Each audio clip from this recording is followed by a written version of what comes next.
সমস্যা রয়েছে।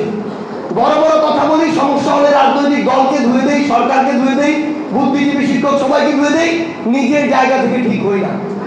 আমরা আমাদের জায়গা থেকে যেই জিনিসটি পেতে চাই, আপনাদের মধ্যে এমন কারো কথা যেন আমরা আগামীতে না শুনি, যারা ক্ষমতা পেয়ে সেই ক্ষমতার আবার অপব্যবহার শুরু করেছে। একটা জিনিস মনে রাখতে হবে, হাসনাত তার কথায় বিস্তারিত ভাবে কথাটি বলে গিয়েছে। জনপ্রতিনিধিরা যেভাবে জনগণের সাথে সম্পর্কিত, তাদের দুঃখ কষ্ট যেভাবে বুঝে, তাদের দুর্দশা যেভাবে বুঝে, তাদের সাথে যেভাবে মিশে, এটা কোনো আমলা কেন যারা ওই বিভিন্ন অফিসে বসে থাকে, যত বড় অফিসারই হোক না কেন, তাদের পক্ষে বোঝা সম্ভব। একইভাবে আমরা আমাদের জায়গা থেকে শুধু একটি কথাই বলি যে স্থানীয় সরকার এবং এই সম্পর্কিত যে মন্ত্রণালয়, সেখানে আমাদের এই অভ্যুত্থানের অন্যতম একজন সহযোদ্ধা আসিফ মাহমুদ সচিব ভূঁইয়া সেখানে উপদেষ্টা হিসেবে দায়িত্ব পালন করছেন। আমরা মনে করি আসিফ নাহিদ সহ এই অভ্যুত্থানে যারা সামনের সারিতে থেকে এই অভ্যুত্থানের নেতৃত্ব দিয়েছেন, তারা জনগণের দুঃখ দুর্দশা বুঝে বলে, জনগণের পালস বুঝে বলে এই অভ্যুত্থানে তাদের নেতৃত্ব জনগণ গ্রহণ করেছিল। এই অভ্যুত্থানে তাদেরকে সামনে রেখে, তাদের উপরে আস্থা রেখে জনগণ রাজপথে নেমেছে এবং খুনি হাসিনাকে দেশ ছাড়া করেছিল। সেই জায়গা থেকে আমরা চাই যারা জনগণের কাছে গ্রহণযোগ্যতার ভিত্তিতে, নিজের যোগ্যতা এবং দক্ষতার ভিত্তিতে এভাবে নির্বাচিত হয়ে এসেছে, তাদেরকে ওই জায়গাগুলোতে যেন এই দায়িত্বটি দেওয়া হয়। আমরা আমাদের জায়গা থেকে কথা দিচ্ছি, আমরা সর্বোচ্চ চেষ্টা করব এবং অন্যান্য যে জায়গাগুলো রয়েছে যেখানে ফ্যাসিস্টের দোসররা ছিল, সেই জায়গায় যদি এরকম বিষয়টি হয় যে সেখানে আসলে কিভাবে প্রশাসক নিয়োগ দেওয়া হবে, অ্যাডহক কমিটি করা হবে নাকি অন্য কোনো মাধ্যমে দেওয়া হবে, এইরকম দুটি ভিন্ন প্রক্রিয়া চলে আসে এখানে, আমরা আমাদের জায়গা থেকে বলবো আপনি জনপ্রতিনিধি বা কাউন্সিলর নামেই দেন আর প্রশাসক নামেই দেন, যারা জনগণের ভোটে ম্যান্ডেট নিয়ে প্রকৃতপক্ষে নির্বাচন হয়েছিল তাদেরকেই যেন সেখানে দেওয়া। আপনাদের পক্ষে ফুয়াদ ভাই আরেকটি কথা বলেছেন, আমি শতভাগ এই জায়গাটিতে একমত। বাংলাদেশের ব্যক্তি মানুষ হিসেবে কোন প্রতিনিধি না, আমাদের অনেক সমস্যা রয়েছে।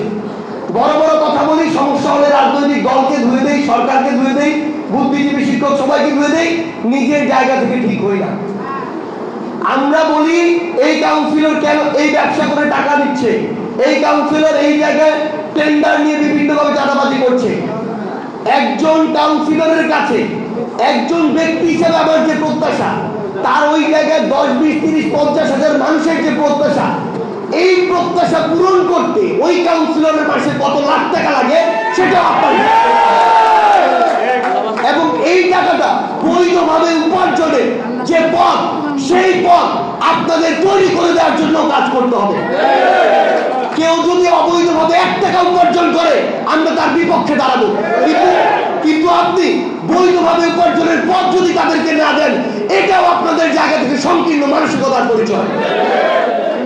সেই জায়গায় বাংলাদেশে শুধু কাউন্সিলর নয়, পুরো বাংলাদেশে একজন মেম্বার হোক, চেয়ারম্যান হোক, এমপি হোক, মন্ত্রী হোক, বাংলাদেশের বর্তমান পরিস্থিতি বিবেচনায়, অর্থনৈতিক কাঠামো বিবেচনায়, মানুষের খরচ বিবেচনায়, নির্দিষ্ট একটি পদে একজন জনপ্রতিনিধি মাসিক যে একটি খরচ হয়, তেমন একটি স্ট্যান্ডার্ড খরচ তাকে সম্মানী ভাতা হিসেবে অবশ্যই দেওয়া উচিত। আপনি যদি সেটা না দেন আর চারদিক থেকে এটার জন্য ওটার জন্য চাপাচাপি করেন, দিন শেষে তাকে অন্য কোনো না কোনো উপায় বের করতে হয়। আমরা আমাদের জায়গা থেকে আপনাদেরকে শুধু একটি কথাই বলি, জনগণ এবং যারা জনগণের হয়ে কাজ করবে, আমরা তাদের মধ্যে ব্রিজ হয়ে কাজ করতে চাই। আমরা তাদের কথাগুলো পুরো দেশের সামনে তুলে ধরতে চাই। আমরা আমাদের জাতীয় নাগরিক কমিটির পক্ষ থেকে আপনাদেরকে একটা আহ্বান করি। সেই আহ্বানটি হচ্ছে পুরো বাংলাদেশের মানুষের নতুন একটি রাজনৈতিক বন্দোবস্ত, তাদের একদম মনের ভিতর থেকে একটি প্রত্যাশা। আপনারা কে কোথায় যাবেন সেটা আপনাদের বিষয়, কিন্তু একটি জিনিস মনে রাখবেন, আপনারা যদি সেই প্রত্যাশাকে সামনে রেখে আগামীর বাংলাদেশে কাজ না করেন, চোখের সামনে খুনি শেখ হাসিনা যে ফেরাউনের চেয়ে বড় হয়ে উঠেছিল তার পরিস্থিতিটা একবার অনুমান করবেন। যদি জনগণের প্রত্যাশা অনুযায়ী কাজ না করেন, 1 বছর 2 বছর 5 বছর পার পেয়ে যাবেন, কিন্তু তারপর পরিস্থিতি এবং অবস্থা তার মতোই হবে। সে তো কোন পর্যায়ে চলে গিয়েছিল, মানে বাংলাদেশের ক্ষমতার জায়গায় আল্লাহর পরে তার অবস্থান এমন একটি জায়গায় চলে গিয়েছিল। সেই জায়গায় তার অবস্থান যদি এমন হয়, আমরা যারা ছোটখাটো মানুষ রয়েছি আমাদের অবস্থান জনগণ কোথায় নিয়ে ফেলবে সেটা আমাদের মাথায় রাখতে হবে। আমরা শুধু আপনাদেরকে একটি জিনিসই বলি, যে কোনো যৌক্তিক দাবিতে আমরা আপনাদের সাথে সবসময় ঐক্যবদ্ধ থাকব এবং আমরা বিশ্বাস করি দেশের মানুষকে, সর্বোপরি বাংলাদেশ রাষ্ট্রটিকে সামনে রেখে আপনারা আপনাদের জায়গা থেকে আমাদের সাথে ঐক্যবদ্ধ থাকবেন, যৌক্তিক দাবিতে ঐক্যবদ্ধ থাকবেন এবং 2 দিনের স্বল্প সময়ের ক্ষমতা পেয়ে আমরা যেন কেউ জনগণকে ভুলে না যাই, দেশের স্বার্থকে ভুলে না যাই, সত্য প্রকৃত ইতিহাসটা ভুলে যাই। তাহলেই আমরা বিশ্বাস করি আগামীর বাংলাদেশে আমরা যেই স্বপ্ন দেখছি সেই স্বপ্নকে সামনে রেখে বাংলাদেশকে একটি রাষ্ট্র হিসেবে গড়ে তুলতে পারবো, কোনো বৈদেশিক পরাশক্তির দালাল নয়। আমরা বিশ্বাস করি আগামীর বাংলাদেশে প্রত্যেকটি সিস্টেম কাঠামো যেগুলো ধ্বংস করে ফেলা হয়েছিল সেগুলো আমরা নতুন করে গড়ে তুলতে পারবো। আমরা বিশ্বাস করি যেভাবে লিডার তৈরি না করে দালাল এবং দাস তৈরি করা হয়েছিল সেগুলোকে বাদ দিয়ে আমরা নতুন করে জনগণের লিডার তৈরি করতে পারবো।